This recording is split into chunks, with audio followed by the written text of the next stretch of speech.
జీవితం అంటే నిరంతరం ఎదుగుదల, అద్భుతాలు, సంతోషం, పండగలు ఉండవు. నిరంతర పోరాటం ఉంటుంది. 100కి 99 మందికి అంతే. ఒక్క 1% గోల్డెన్ స్పూన్ బేబీస్. ఇవి వాళ్ళు కూడా వాళ్ళ స్థాయిలో వాళ్ళ సమస్యలు వాళ్ళకు ఉంటాయి.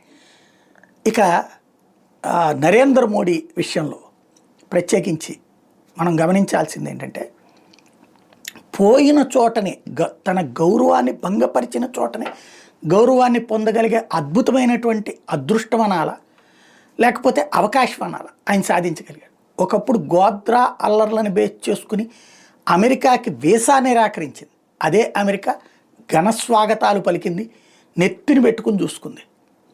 అదే సందర్భంలో కెనడా నరేంద్ర మోడీని టార్గెట్ చేస్తూ రాజకీయాలు చేసిందో చేసిన ఆయన పక్కకు పోయాడు. ఇప్పుడు అదే నరేంద్ర మోడీకి ఘన స్వాగతం అక్కడే లభించింది. అడగగానే డీల్స్ నడుస్తున్నాయి.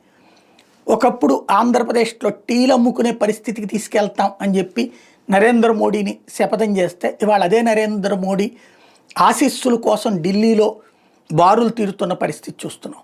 అదే సందర్భంలో మయన్మార్ ఏదైతే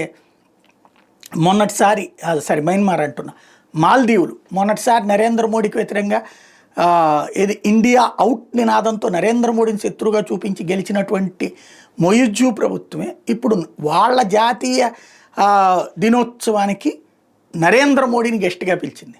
అంటే అదృష్టం ఏంటంటే, ఎక్కడైతే అవమానించబడతారో, ఎవరి చేత అయితే అవమానించబడతారో వాళ్లే తీరు మార్చుకుని గౌరవించే స్థాయికి ఆయన ఎదగటం అన్నటువంటిదే స్పెషల్.